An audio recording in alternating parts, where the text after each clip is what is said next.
Hi friends, welcome back to my channel. मेरा नाम है सुनील और आज मैं आपको बताऊंगा कि ब्रेक स्टेटमेंट क्या होते हैं। और 16 नंबर वाले क्वेश्चन ये है और उसके बाद 17 नंबर वाले क्वेश्चन पे है while and do while loop. तो पहले क्वेश्चन को डिस्कशन करते हैं और हम देखेंगे सिर्फ 2 मार्क और 3 मार्क के हिसाब से, शॉर्ट नोट के हिसाब से।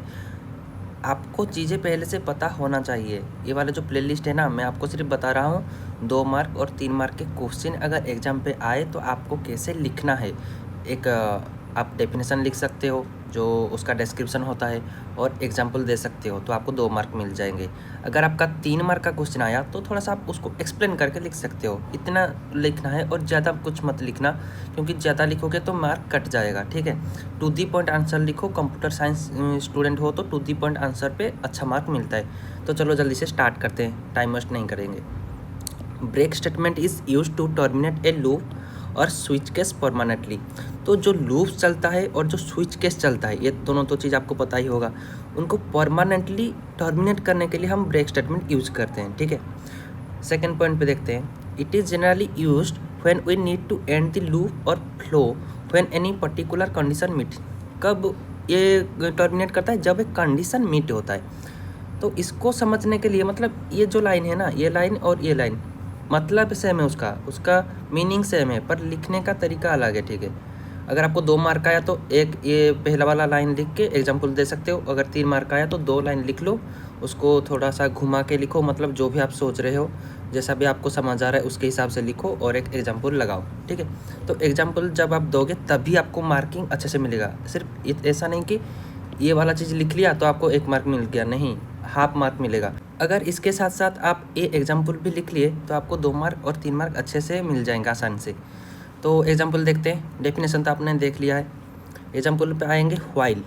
जब व्हाइल लूप हमारा चलता है, मैंने बोला कि जब व्हाइल लूप चलता है, नहीं तो जो स्विच केस कंडीशन चलता है। ठीक है, तो व्हाइल लूप जब चलता है, एक ये एक्सप्रेशन होता है। एक्सप्रेशन जब सेटिस्फाई होता है तो लूप चलता है। पर लूप के अंदर अगर आपको ब्रेक यूज करना है, एक टाइम एक ऐसा आएगा, कंडीशन लगाओ तो वो ख़त्म होना चाहिए।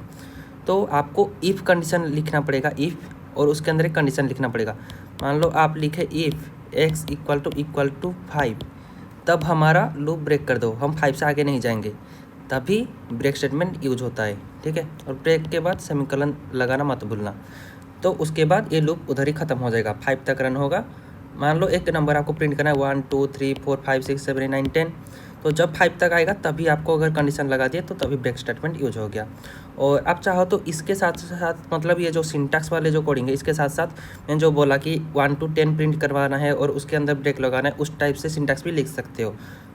कोई दिक्कत नहीं, जिस टाइप से आपको सिंटैक्स लिखना है लिखो, पर आपको आंसर पता है। ये चीज़ आप टीचर को समझाओ कि हाँ मुझे पता है, मैं ऐसे समझता हूँ, मैं इसको ऐसे लिखता हूँ। ठीक है, तो ये हो गया व्हाट इज़ ब्रेक स्टेटमेंट। और नेक्स्ट क्वेश्चन को चलते हैं। While loop and do while loop, ये भाई बहुत ही इंपॉर्टेंट चीज़ होता है, क्योंकि व्हाइल डू व्हाइल सेम चीज़ें काम करता है, पर थोड़ा सा लिखने का तरीका सिर्फ अलग है। बहुत आसान सा है, मैंने जानबूझ के एक बॉक्स बना के लिखा है, क्योंकि डिफरेंस बिटवीन आता है इस एग्जाम पे हमेशा। ठीक है, तो अभी थोड़ा सा अलग कलर वाला पेन यूज़ करते हैं।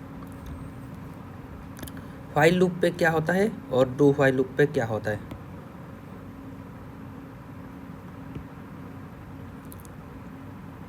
हाइलाइटर किधर गया?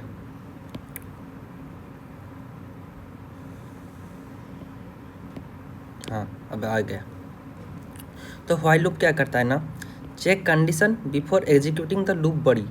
जब लूप का बॉडी होता है, जो लूप के अंदर जो चीज़ें लिखा हुआ होता है कोडिंग, उसको पहले चेक करना पड़ेगा, फिर जाके ये एग्जीक्यूट होगा। ठीक है, हम चिंता मत करो, ये सिंटैक्स भी लिखा है, इसको मैं आपको समझाऊंगा। पहले डेफिनेशन 2 देख लेते हैं, क्योंकि लिखना पड़ेगा आपको। आपको पता है, सबको पता है, मुझे ही पता है, आपको पता है, टीचर को ही पता है, आपको पता है, पर एग्ज़ाम जब कॉपी पे आप लिखोगे तभी तो मार्क मिलेगा ना।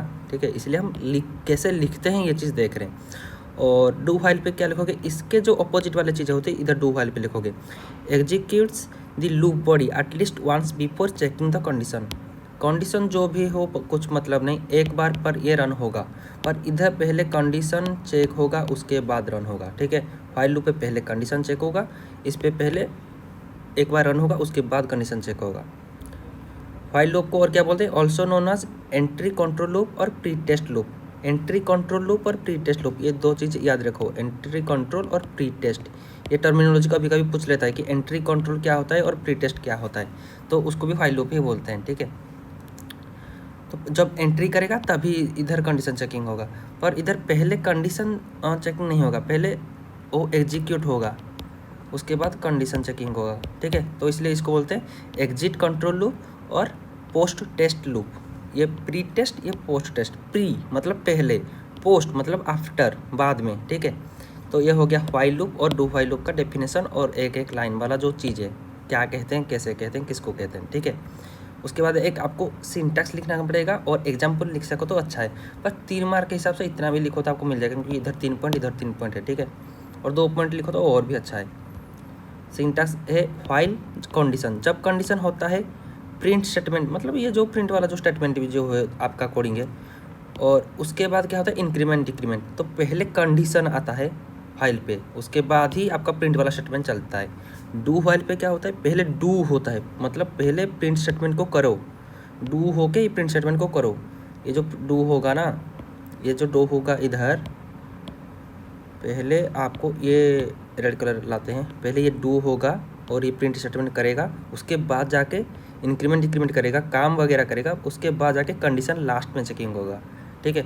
लास्ट में देखो कंडीशन चेकिंग हो रहा है। और इस पर क्या है, डू फाइल पे क्या है ना, आपको जो कंडीशन लिखोगे लास्ट में भी सेमीकोलन देना पड़ेगा, पर इस पर ऐसा कुछ नहीं कि कंडीशन के बाद सेमीकोलन दो, ठीक है। तो इतना ही, आज हम 2 क्वेश्चन प्रैक्टिस किए, 16 नंबर और 17 नंबर। नेक्स्ट वीडियो पे हम और भी क्वेश्चन देखेंगे, जैसे कि सी लैंग्वेज का स्ट्रक्चर क्या होता है और difference between structure and union क्या होते हैं, ये सारी की सारी चीज़ को हम आगे देखेंगे, ठीक है। तो आज के वीडियो को इतने पे रखते हैं, मिलता हूँ आपको नेक्स्ट वीडियो पे। Thank you.